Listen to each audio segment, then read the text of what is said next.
tak szybko przejeżdżaliśmy w weekendy. Nie wiem,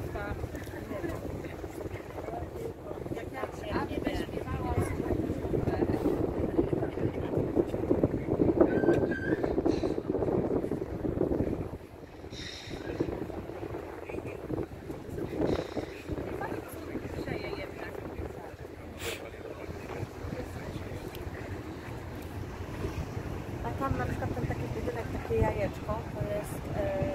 Takie picie, ja.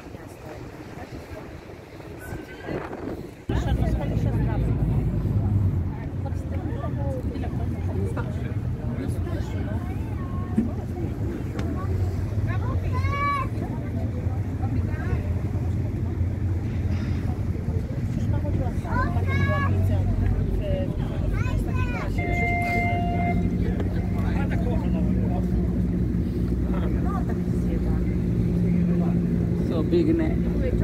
When was it made?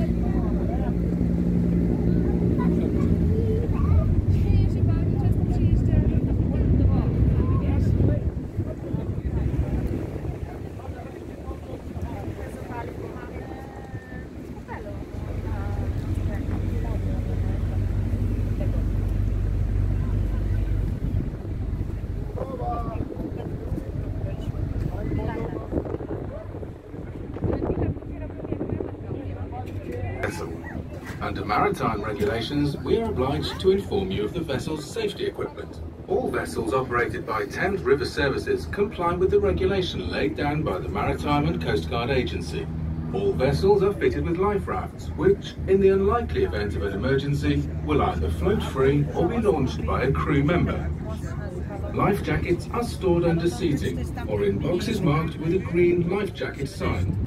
Emergency exits are also clearly marked by green signs, and the vessel is in constant radio communication with the river authorities. On our way downriver, we pass several places of interest, which will be pointed out to you as we pass them by.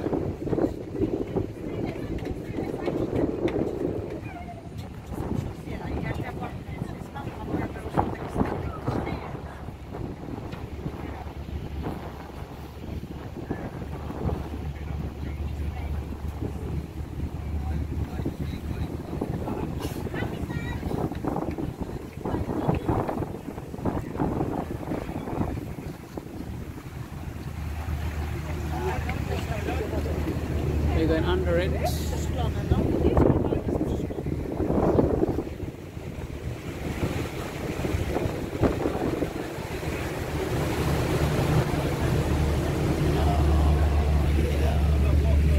To the right side, you can see Her Majesty's Tower of London. The construction of it was started by William the Conqueror in 1067. The oldest part of the tower is the centre with the four towers known as the White Tower or the Keep. This was built by William the Conqueror, and the other parts were added by subsequent reigning monarchs. In its time, the tower has been a palace, a fortress, a prison, and also the Royal Mint. In the River Wall, you will see the bricked-up entry to the Traitor's Gate. Through there, many famous people have passed to await their execution on Tower Hill, or if they were of royal lineage, they would be executed on Tower Green. Among them were Anne Boleyn, Lady Jane Grey, and Sir Thomas More, to name but a few.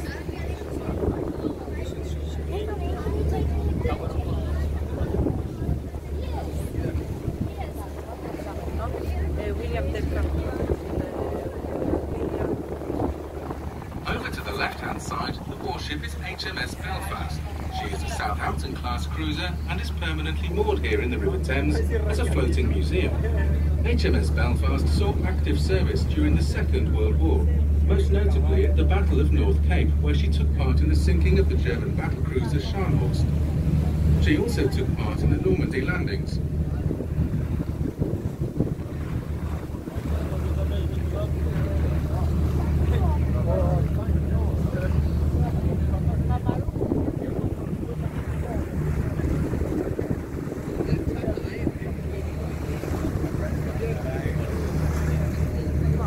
Above the buildings along to the left, you will see a tall glass structure. This is the Shard, referred to as the Shard of Glass. Construction started in 2009 and was completed in 2012. The Shard is 310 metres high and was designed by the Italian Italian architect Renzo Piano.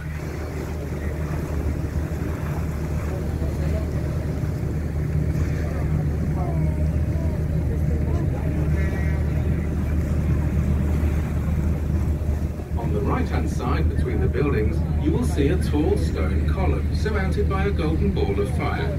This is the monument to the Great Fire of London of 1666.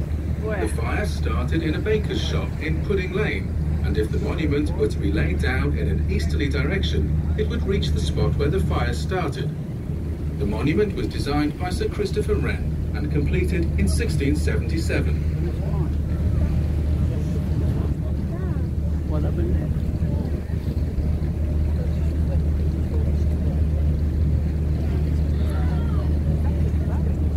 London Bridge. The bridge ahead of us is London Bridge. There has been a London Bridge on this site for nearly 2,000 years. The current bridge was opened by Her Majesty the Queen in 1973. The old London Bridge was sold to the McCulloch Corporation and now stands on Lake Havasu in Arizona, USA.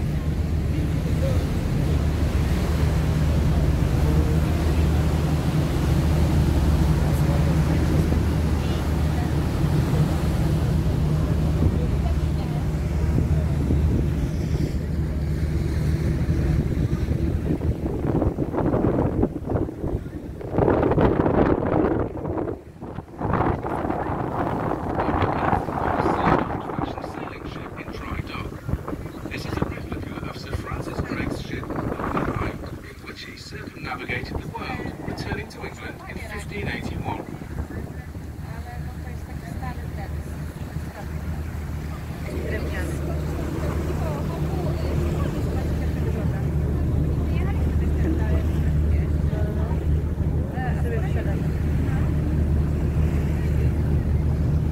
The next bridge is Cannon Street Railway Bridge.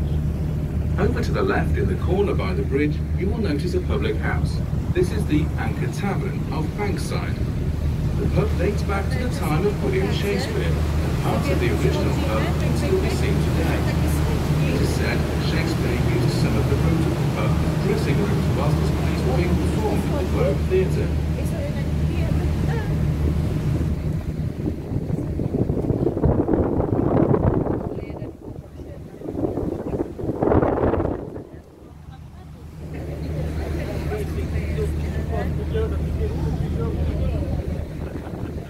The next bridge here is Southwark Road Bridge, completed in 1924.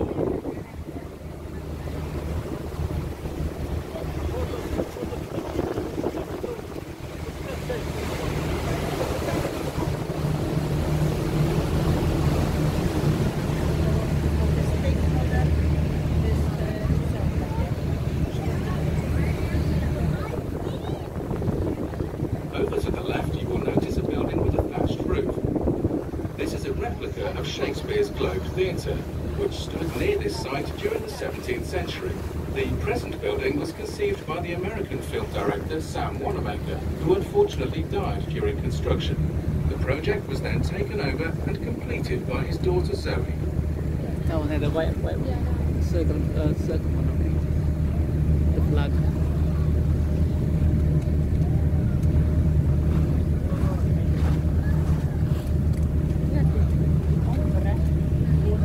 It's the Millennium Bridge, I think. The bridge here is the Millennium Footbridge designed by Sir Norman Foster. The large brick-built building on the left with a tall chimney is the Tate Modern Art Gallery. The building started life as a power station designed by Sir Giles Gilbert Scott and was built in 2 stages between 1947 and 1963. The building finished life as a power station in 1981. The Tate Modern holds the world's largest collection of modern and contemporary art.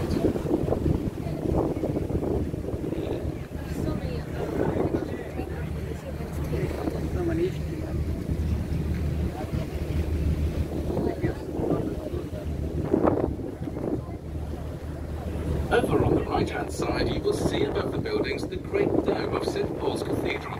The cathedral stands 365 feet high to the top of the cross and has the second largest unsupported dome in the world, the largest being on St. Peter's Church in Rome. The cathedral was designed by Sir Christopher Wren and completed in 1710.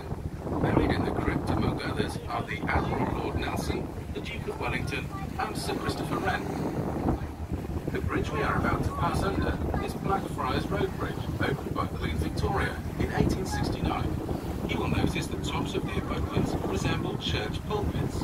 They were built in this fashion to commemorate the Blackfriars Monastery, which stood on the north shore to the right in the 13th century. The other two bridges here are the St Paul's and Blackfriars Railway bridges.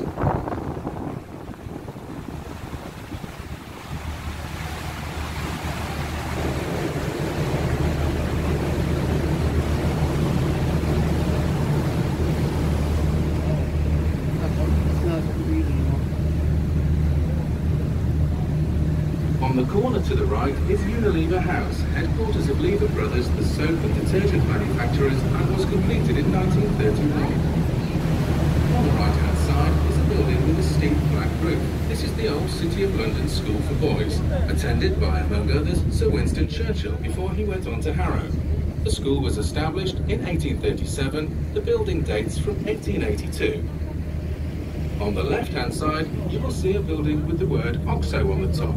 An OXO, for those of you who don't know, is a small beef stock cube used in cooking. At the time the building was constructed, there were very strict laws governing illuminated signs, and so to get around these, the architect incorporated the name in windows, which at night time are illuminated in red.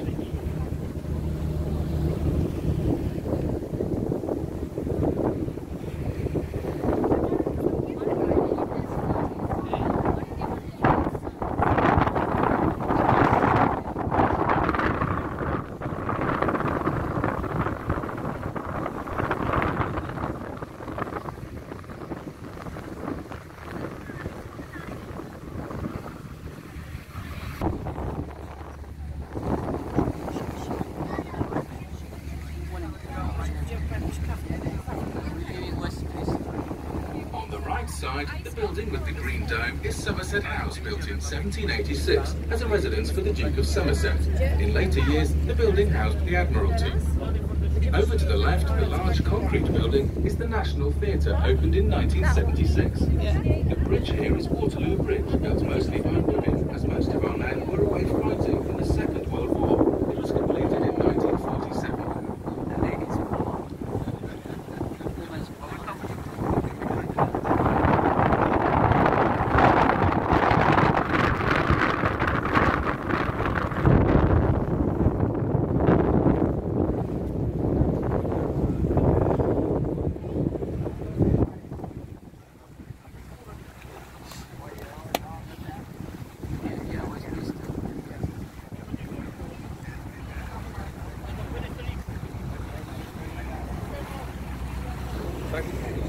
The building with the clock on top is Shelmex House, built in 1931, and on the right, next to it, is the world-famous Savoy Hotel, founded in 1889 by Richard D'Oyley Carte.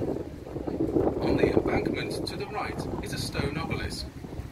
This is Cleopatra's Needle, and was presented to this country by the Egyptian government to commemorate Lord Nelson's victory over the French at the Battle of the River Nile in 1798. The obelisk is said to be over 4,000 years old.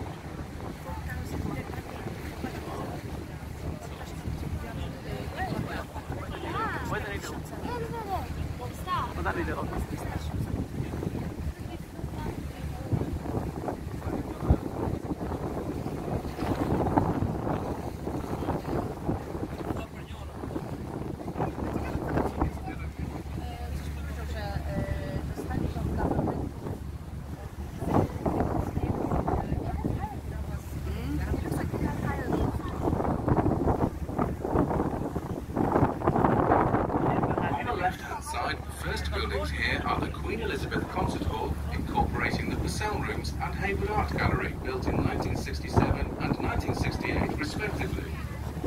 The other building, further along to the left, is the Royal Festival Concert Hall, built for the Festival of Great Britain in 1951.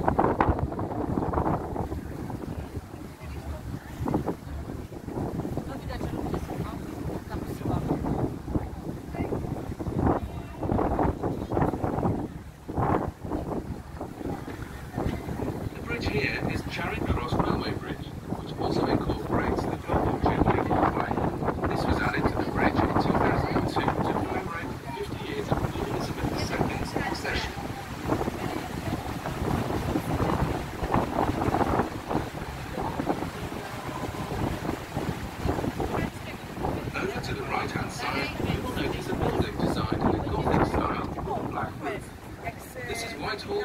Mansions, the home of the National Liberal Club.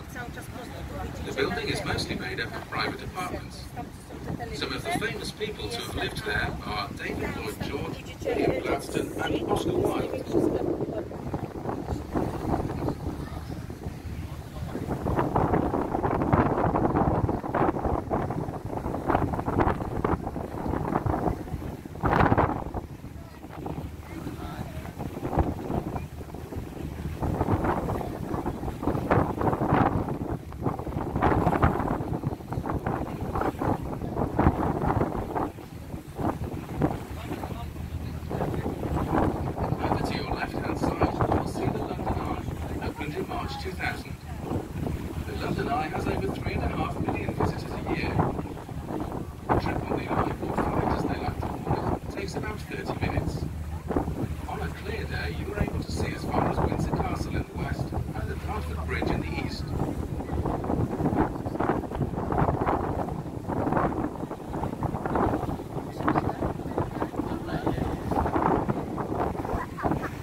By Charles Barry and the underlying genius of fusion, who was responsible for all the decorative work.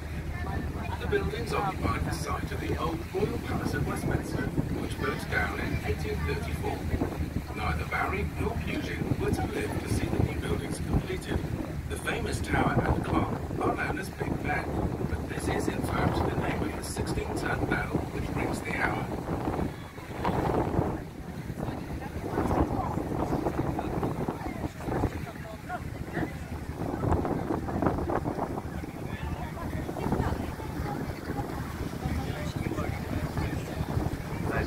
So just one of the other ones just like this. So just going to head up through Westminster Greenwich and then straight. I'll just picking that fleet engineer up his workshop just here, and then we'll be over to the piers. Hopefully the other boat will be out about Markings for us. Pick our fleet engineer up. It's a bit tricky. We do it on purpose. You see, we make sure he can't get ashore, and he's been here since Monday. So we'll pick him up now, so we served his purpose. We're back here again.